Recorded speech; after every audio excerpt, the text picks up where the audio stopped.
चतुर गोपाल, उनसे मिलने चलो यार, देखो और हंसो यार, गोपाल चतुर गोपाल।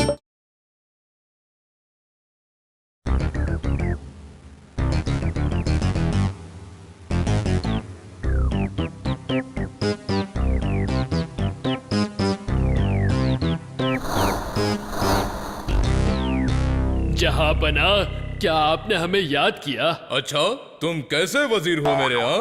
कुछ दिनों से हमें दूध नहीं मिल रहा और तुमने इस बात का हमें कारण तक नहीं बताया। नहीं, बात ये है बादशाह सलामत, हुआ ऐसा है कि हमारे खजाने में कमी आ गई है और इसीलिए हमने थोड़े दिनों के लिए दूध को बंद करवाने का फैसला लिया है। चुप रहो, कोषागार में धन की कमी है ये कहने से चलेगा?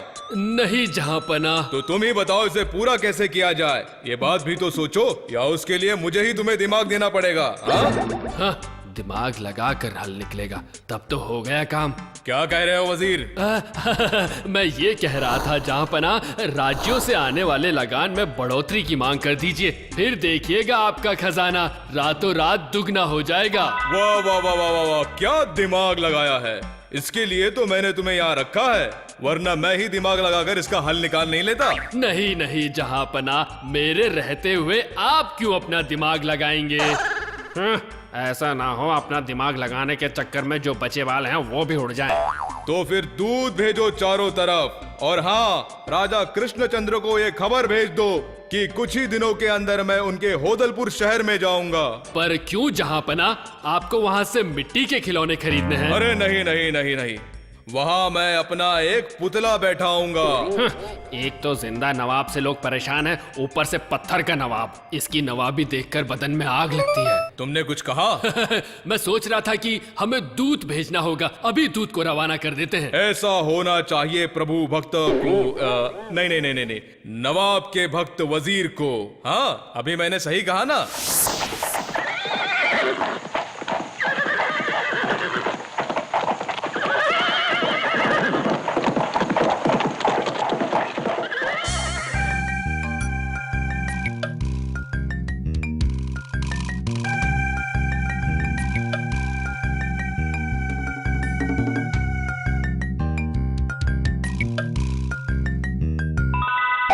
मेरे दिमाग में ये बढ़ाया गया लगान वसूलने का एक जबरदस्त तरीका आया है महाराज। तुम्हारे दिमाग में अच्छा बुरा जो भी तरीका आया हो, मैं एक बात स्पष्ट रूप से इस सभा में कह देता हूँ कि मैं अपनी प्रजा से कोई बढ़त का पैसा नहीं वसूल करने वाला। फिर उससे अगर होदलपुर में नवाब की पत्थर की मूर्ति बने या मिट्टी की, मुझे उससे कोई फर्क नहीं पड़ता, समझे? आप अपने मंत्री के दिमाग पर थोड़ा सा तो भरोसा कीजिए महाराज। तुम्हारे इस गोबर से भरे दिमाग पर मैंने कई बार भरोसा किया है और बाद में पछताया भी हूँ। अब मैं तुम पर भरोसा नहीं कर सकता। बस आखिरी बार महाराज, इस बार देखिएगा, मेरे दिमाग से चलेंगे तो नवाब का बड़ा हुआ लगान देकर भी आपका कोषागार भरा हुआ रहेगा। क्या बोल रहे हो मंत्री? ठीक है ठीक है, अगर खजाना भरपूर रहा तो बढ़त का सारा पैसा तुम्हारा। अब चलो, तुम्हारे दिमाग में जो ख्याल आया है उसके बारे में बताओ। कह रहा था महाराज, आपके राज्यसभा के हर एक सभासद से अगर 20% करके लगान के रूप में ले लेंगे तो आपका काम हो जाएगा महाराज। वाह, ये बात तो मेरे दिमाग में आई ही नहीं।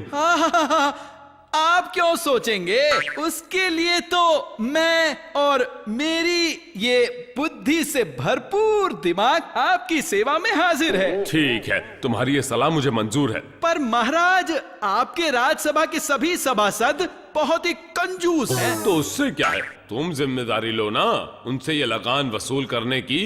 ये काम तो मैं बहुत ही अच्छी तरह कर सकता हूँ महाराज, क्योंकि मंत्री बनने से पहले मैं वसूली का काम ही किया करता था। ओए माँ, मंत्री महोदय सीधे तरीके से वसूली करें तो ठीक रहेगा, क्योंकि मैं उनके साथ झगड़ा या छीना झपटी बिल्कुल नहीं कर सकता। हाँ बेटा षड्यंत्री मंत्री, अब ये बहुत उछल कूद करने वाला है इस वसूली के चक्कर में। अच्छा मंत्री, मेरे दोपहर के भोजन का समय हो गया है, अब मैं चलता हूँ। और तुम देखो किस तरह किन किन लोगों से तुम कितने पैसे वसूल करते हो, ठीक है? आप तो निश्चिंत होकर भोजन के लिए जाइए महाराज, निश्चिंत होकर जाइए। और मैं ये देखता हूँ कि अपने सभासदों से कितने पैसे मैं कैसे निकाल सकता हूँ। हाँ?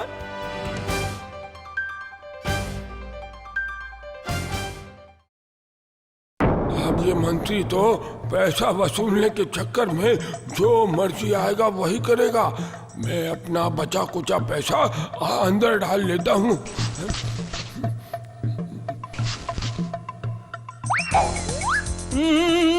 क्या डाल रहे हो आप अंदर हैं? क्या डाल रहे हो? बस थोड़े से पैसे हैं, वो मैं बस जमा करने की सोच रहा था। बाहर निकालिए, बाहर निकालिए। महाराज का आदेश है, पालन नहीं किया तो जानते हो क्या होगा, जानते हो ना? दीजिए दीजिए दीजिए, वक्त बर्बाद मत कीजिए, वक्त बर्बाद मत कीजिए, निकालिए। वाह, अच्छे इंसान हैं। बाप रे, ये मंत्री तो सचमुच काबुली वाला है। सिर्फ मूंछ, दाढ़ी और पगड़ी नहीं है सिर पर। मेरे पास जो भी है जल्दी से अंदर खिसका लूं। ए पंडित पंडित पंडित, क्या डाल रहे हो आप? किताब के अंदर क्या डाल रहे हो? क्या तुम मुझसे पूछ रहे हो? कुछ भी तो नहीं, कुछ भी तो नहीं। तो फिर अपनी धोती के अंदर हाथ क्यों डाल रखा है? दरअसल वहाँ चींटी काट रही थी, इसीलिए हाथ डालकर सहला रहा था। दिखाइए, हाथ निकालिए, हाथ निकालिए, निकालिए। देख लिया ना, बिना वजह झूठ बोलते हुए आप पकड़े गए। दे दीजिए, दे दीजिए। ये हुई ना बात, अच्छे इंसान की तरह पेश आए हो। वाह। मेरी पत्नी ने जो सिक्के दिए थे वो मैंने कहाँ रख दिए? घर लौटते वक्त मुझे सब्जियां खरीदनी है, कहाँ रखे नहीं मिल रहे। ओहो, क्या करूं? ये क्या बस इतना ही? क्या है कि मंत्री जी, ये मेरी पत्नी ने मुझे दिया था घर लौटते वक्त सब्जियां खरीदने के लिए। अब और बाजार जाने की जरूरत नहीं है, क्योंकि अब ये मेरे पास ही रहेंगे। मंत्री जी, अगर सब्जियां नहीं खरीदी तो हम खाएंगे क्या? महाराज का आदेश है, तुम भूल गए क्या? और वो भी इतनी जल्दी? भूल जाओगे तो कैसे चलेगा? जाने दो, मैं खाना खा कर आता हूँ। अब से तो रोज ये मंत्री हमसे रुपए पैसे छीनने की कोशिश किया करेंगे। हाँ, जो कोई पैसे लेकर घर से निकलेगा, मंत्री उससे सारा पैसा छीन लेगा। इसका कोई तोड़ हम सबको निकालना पड़ेगा। लेकिन वो निकालेगा कौन? अरे हमारे गोपाल के रहते इतनी चिंता करने की जरूरत नहीं है। सही कहा भाई गोपाल, तुम्हें उस मंत्री के हाथों से हमारी रक्षा करनी होगी। जी हाँ, सिर्फ आप लोगों की रक्षा करने से अब नहीं चलेगा, मुझे भी उसके हाथों से बचना होगा। मुझे जो रकम दी गई थी सब्जियां खरीदने के लिए, उसे चुराकर उसने गलती की है, उसे सबक सिखाना होगा। हम इंतजार करेंगे कि कैसे तुम उसे सबक सिखाते हो।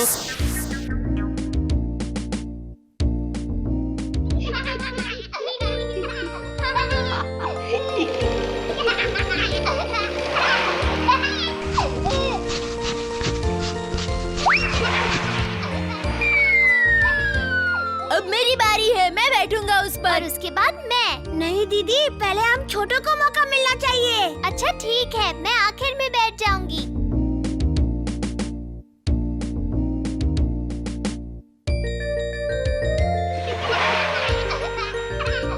ओहो, तो तुम सब यहाँ खेल रहे हो? लेकिन ये तुम लोग क्या लेकर खेल रहे हो? हाँ, ये बहुत अच्छी चीज है, इसमें तो पहिए भी हैं। कुछ सूझा है मुझे, ये मंत्री को सबक सिखाने के लिए बिल्कुल सही चीज है, मुझे इसका इस्तेमाल जरूर करना चाहिए। अरे बच्चों जरा सुनो, जरा इधर तो आना। मैं कह रहा था, गोपाल दादू। अच्छा ये बताओ, ये किसका खिलौना है? गुल्लू का। अच्छा गुल्लू, क्या तू मुझे ये खिलौना 2 दिनों के लिए दे सकता है? आप ये क्या कह रहे हो गोपाल दादू? तुम्हें नहीं दूंगा तो फिर किसे दूंगा? इस पर मत चढ़िए गोपाल दादाजी, हाथ पैर टूट सकते हैं। नहीं नहीं, जो चढ़ेगा ना उसके हाथ पैर टूट जाएंगे। फिर किसे सबक सिखाने से ले जा रहे हो दादाजी? वाह, लगता है तुम समझ गए हैं। वाह, तो इतने दिनों से आप कहानी सुना रहे थे? इस बार किसे सबक सिखाने जा रहे हैं? अरे बताऊंगा बताऊंगा बच्चों, सारी कहानी सुनाऊंगा। पहले उस मंत्री को सबक तो सिखा दूं। मजा आएगा, मजा आएगा। अभी कौन सच्ची कहानी सुनने मिलेगी? ओह बच्चों, पहले उस घटना को घटने तो दो।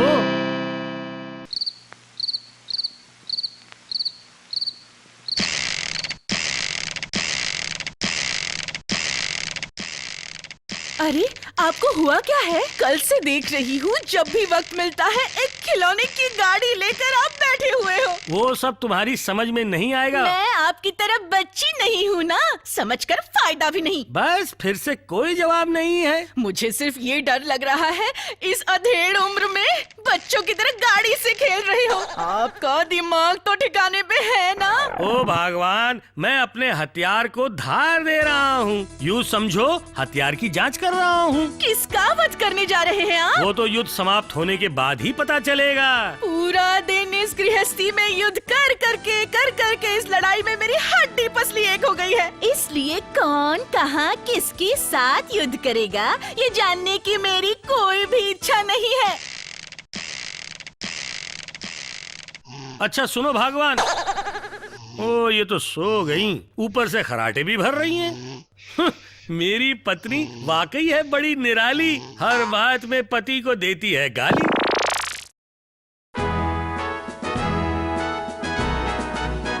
मेरे सभासद भाइयों, मैं जानता हूँ कि दोपहर के भोजन का वक्त हो गया है, लेकिन महाराज आप लोगों से कुछ कहना चाहते हैं, इसलिए कह रहा हूँ आप लोग बच्चों की तरह शोर शराबा मत कीजिए, थोड़ा शांत हो जाइए और महाराज की बात सुनिए। बादशाह ने खबर भेजी है कि कल वो होदलपुर में आएंगे, इसलिए मैं चाहता हूँ कि आप सब मेरे साथ वहाँ पर चलिए, ठीक है ना? कोई खेल कूद या पुरस्कार देने के लिए तो नहीं आ रहे हैं? बादशाह के सामने लगान की बात मत करना, वरना मैं तुम सबको देख लूंगा। ठीक कह रहे हैं। क्या ठीक कह रहे हैं? ये तो हम बिना वजह मुसीबत में पड़ गए, और क्या? मंत्री का क्या है महाराज, मुसीबत देखेगा तो महाराज के पीछे जाकर छिप जाएगा। क्या हुआ गोपाल, कोई तरकीब आई तुम्हारे दिमाग में? कल आप खुद ही देख लीजिएगा, आपके इस मंत्री को छिपने तक की जगह नहीं मिलेगी।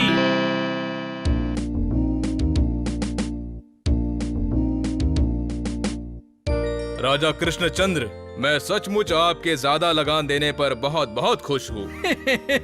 ये सब तो मेरा ही किया कराया है। किसने कहा ये? मैं था जहाँपना। ये कौन है कृष्णचंद्र?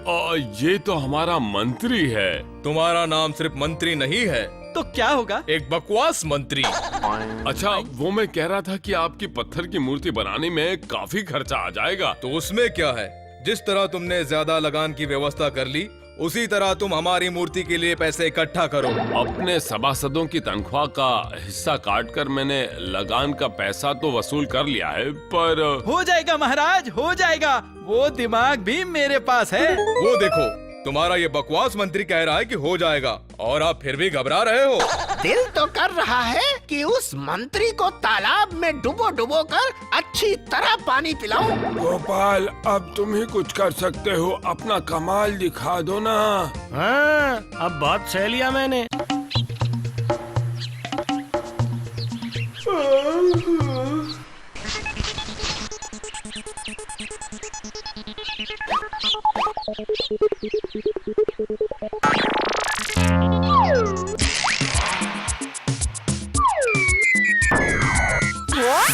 महाराज सावधान हो जाइए। जहाँ पना सावधान, मंत्री जी की सवारी आ रही है, सावधान। ये क्या मंत्री कर क्या रहा है? आपके इस मंत्री का दिमाग खराब है क्या? वो छोड़िए, यहाँ से भागने में ही हमारी भलाई है। कहाँ भागे, अब हम कहाँ जाए?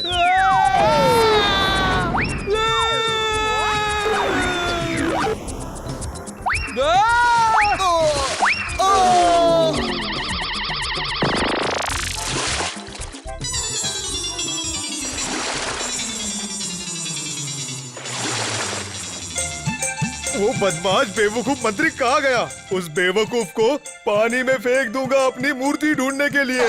उससे पहले तो मैं उसे इस तालाब के 10 चक्कर कटवाऊंगा। हाँ नहीं, मैं उसे नहीं छोड़ने वाला। पहले मैं उसे पानी में डुबवाकर अपनी मूर्ति ढूंढवाऊंगा। नहीं नहीं, उससे पहले मैं उसे इस तालाब में तैरकर 10 चक्कर लगाने को कहूँगा। वो सब तो जरूर होगा, पर महाराज मंत्री जी है कहाँ? वो देखो देखो देखो, मंत्री जी उस पेड़ पर बैठे हैं। बहुत मजा आया।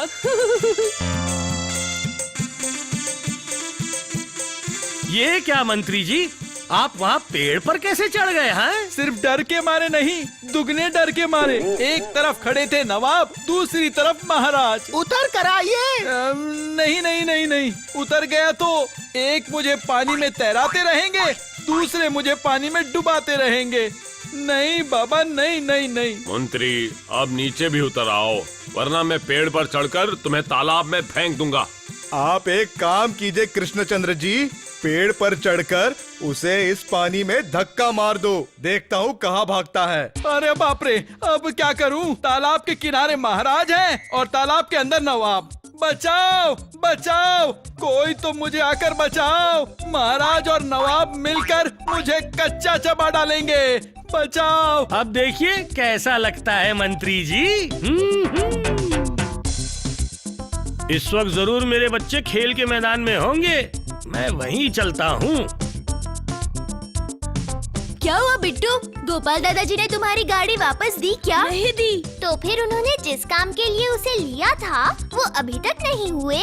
लेकिन दादाजी तो कह रहे थे 2 दिन के लिए। हाँ, पर आज तो 3 दिन हो गए। दादू आ जाएंगे, इतना सोचकर क्या होगा। चलो खेलते हैं। ये देखो सब यहाँ हैं। तो बच्चों बताओ क्या हो रहा है? गोपाल दादू आपके बारे में ही बात कर रहे थे। तुम सब यही सोच रहे होगे ना कि दादाजी गाड़ी लेकर कहाँ चले गए। छी छी, क्या कह रहे हैं आप? आप जिसे सबक सिखाने के लिए गए थे उसे सबक मिला क्या? उस मंत्री को ऐसा सबक मिला कि जिस पेड़ पर वो चढ़ा था 3 दिन तक वहाँ से वापस नहीं उतरा है।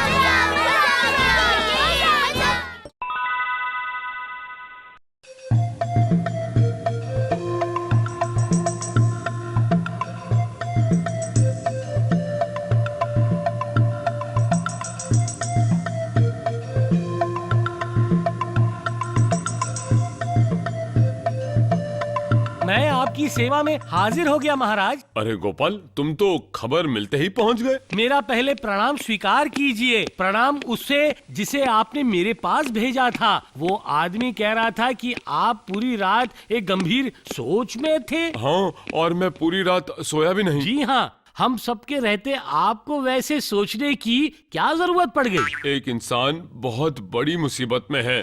मतलब उसका बड़ा भाई उसे ठग रहा है। क्या है कि इंसान को ठीक से जीने का कोई अधिकार नहीं है। वो आदमी कौन है महाराज? बताइए मुझे। वादा करता हूँ वो दोबारा अपने भाई पर अत्याचार नहीं करेगा। मुझे तुम पर पूरा भरोसा है गोपाल, पर वो आदमी बहुत ज्यादा शातिर है। आप एक बार कह के देखिए तो महाराज, मैं उसे बहुत अच्छा सबक सिखाऊंगा। वो आदमी मेरे दरबार का शास्त्री है, बहुत ही लालची है, महामूर्ख है, पर अपने आप को चालाक समझता है।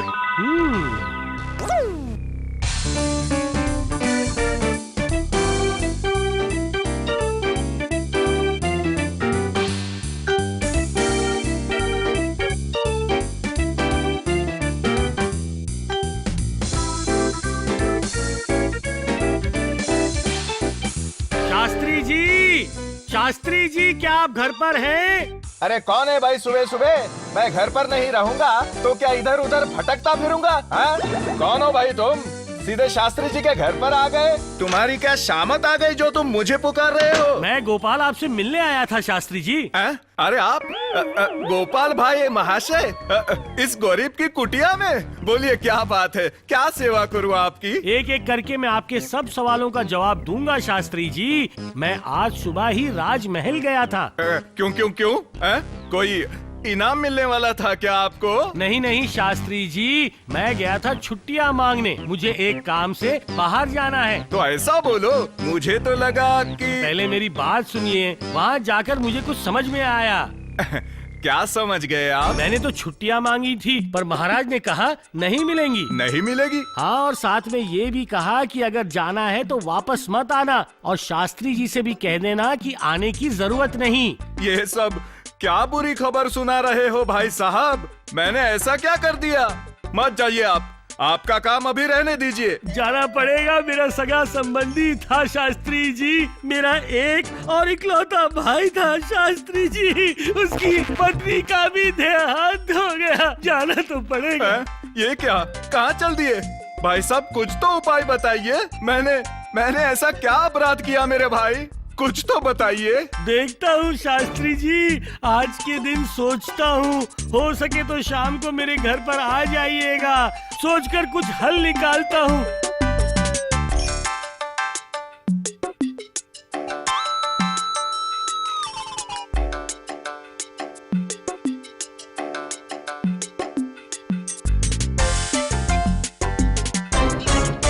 नमस्कार गोपाल भाजी, भरी दोपहर में कहाँ जा रहे हैं? काम करने जा रहा हूँ भाई, काम। पर मैंने तुम्हें पहचाना नहीं, तुम कौन हो? जी मेरा नाम है सुबोध सेन, इस गांव का एक छोटा सा किसान हूँ। मेरे बड़े भाई बहुत बड़े आदमी हैं, सभी उन्हें शास्त्री जी कहकर पुकारते हैं। अच्छा समझ गया, लेकिन इतनी धूप में तुम कहाँ जा रहे हो? मेरे बड़े भाई ने मेरी जमीन जायदाद छीन ली, कह रहे थे कि पिताजी ने जमीन के कागजात उनके नाम कर दिए हैं। यहाँ तो कुछ बचा नहीं, सोच रहा हूँ पास के राज्य में चला जाऊँ। वहाँ जाने से पहले एक बार महाराज से मिलकर जाओ। मिला था उनसे, उन्होंने कहा सोच कर बताएंगे। लोग कहते हैं कि वो बड़े दयालु आदमी हैं, पर अभी तक तो कुछ भी नहीं हुआ। जब उन्होंने कहा है कि सोच कर बताऊंगा, तो तुम इंतजार करो भाई, जिस पे बीतती है वही उसका दर्द जानता है।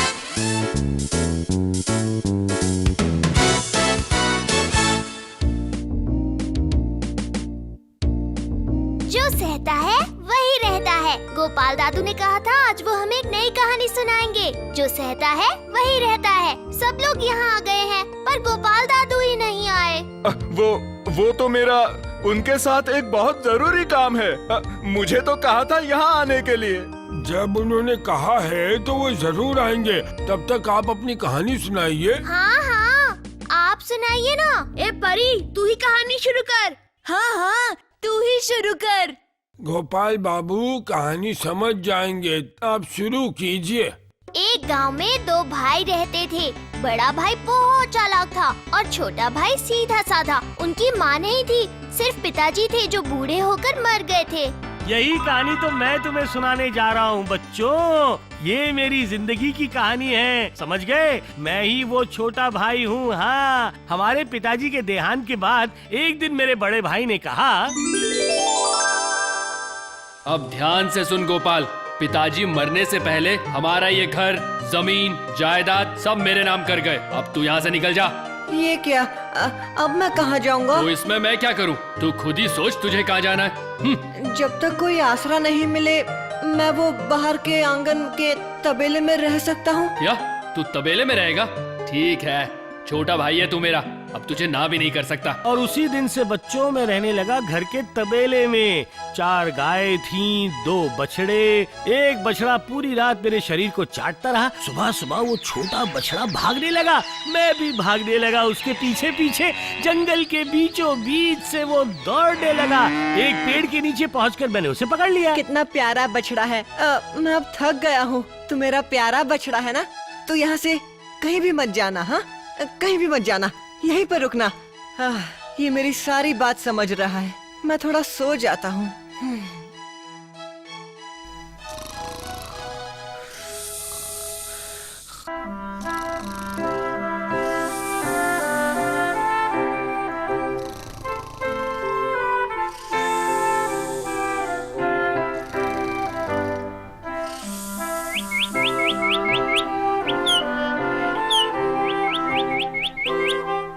अरे बाबा, तुम कौन हो और कहाँ से आए हो? पहले मेरी बात ध्यान से सुनो। इतनी कूद फांद मचाओगे तो तुम्हारे दोस्त की नींद टूट जाएगी। कितना खेला है ना वो तुम्हारे साथ। वो लड़का बहुत अच्छा है, पर ये बताओ आखिर तुम हो कौन? मैं हीरामन पक्षी हूँ। सुना है इस बच्चे के भाई ने उसकी सारी जमीन जायदाद छीन कर उसे भगा दिया, इसीलिए हमारी रानी साहिबा ने कहा इस लड़के को थोड़ी मदद करो ना पक्षी। किसकी मदद करूँ? इस लड़के की। इसका नाम गोपाल है। सही कहा तुमने। ओ गोपाल, गोपाल, ओ गोपाल, ए आलसी लड़के, गोपाल उठ जा। कौन पुकार रहा है? अरे बाप रे, तुम कौन हो? इतना बड़ा पक्षी? क्योंकि मैं हीरामन पक्षी हूँ। तुम्हारे भाई ने तो तुम्हें भगा दिया, अब क्या करोगे गोपाल? मैं नहीं जानता। मैं जानता हूँ। सुनो, मेरा नाम है हीरामन। यहाँ से बहुत दूर वृंदापुर में रहता हूँ। हाय रे हीरामन भैया, तुम्हारे राज्य का नाम मैंने आज तक कभी नहीं सुना। मैं भी कितना बुद्धू हूँ। जानता हूँ, सब जानता हूँ। ये बताओ गोपाल, तुम 7 पहाड़ों को पार कर समुद्र के पानी में नहाकर उस राज्य में जा सकते हो। वहाँ जाओगे तो तुम्हारी सारी तकलीफें दूर होंगी। लेकिन मैं कैसे जा सकता हूँ वहाँ? मैं तो तुम्हारी तरह उड़ भी नहीं सकता। मैं अपनी पीठ पर तुम्हें बिठा कर ले जाऊंगा गोपाल। नहीं नहीं, मैं बहुत ही मोटा हूँ। मुझे पीठ पर चढ़ाओगे तो तुम्हें तकलीफ होगी। अरे जाओ ना बाबा, जब हीरामन इतना बोल रहा है तो डरने की कोई बात नहीं है। जाओ जाओ। मैं तकलीफ नहीं दे सकता। एक बार चढ़कर तो देखो। चढ़ो, तुम अच्छे हो इसलिए ये सब कर रहा हूँ। आओ।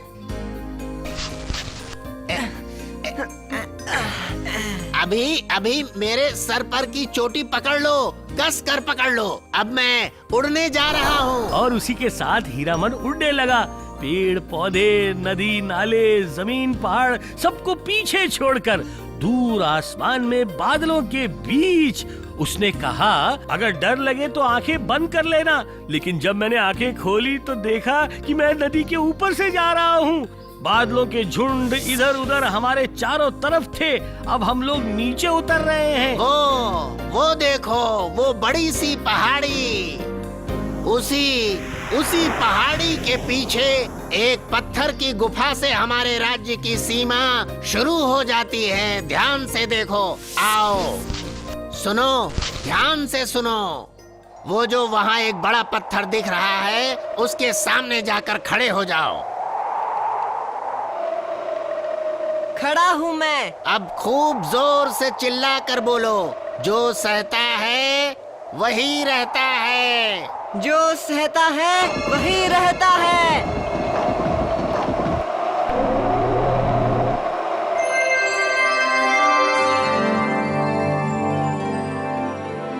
अब तुम इस गुफा में प्रवेश करो। जो भी तुम्हें पसंद हो, जितनी मर्जी करे यहाँ से ले लेना।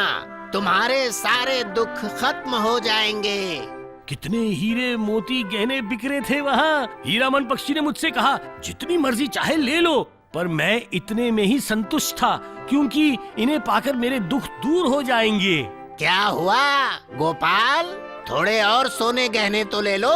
तुम चाहो तो राजा भी बन सकते हो। मैं राजा बनना नहीं चाहता। मुझे चाहिए बस 2 वक्त की रोटी, सादे कपड़े और मन में भरपूर खुशी। इसी से मैं खुश हूँ। अच्छा, तो क्या तुम अपने उस लालची बड़े भाई को सबक नहीं सिखाओगे? बहुत घमंड है ना उसे अपने आप पर। सही कहा, बिल्कुल सही कहा। लेकिन घमंड दिखाने से काम नहीं चलेगा। एक और कीमती पत्थर ले लेता हूँ, भैया को दूंगा। अपने भैया को दोगे? हाँ भैया, बड़े भाई अगर नहीं निकाल देते तो मुझे तुम्हारे जैसा दोस्त कभी नहीं मिलता। बड़े भाई ने मुझ पर बहुत बड़ा उपकार किया। मेरी बात नहीं मान रहे हो, फिर से मुसीबत में पड़ोगे तुम। आओ मेरी पीठ पर बैठ जाओ। जब जरूरत पड़ेगी तो हीरामन कहकर पुकारना, मैं हाजिर हो जाऊंगा।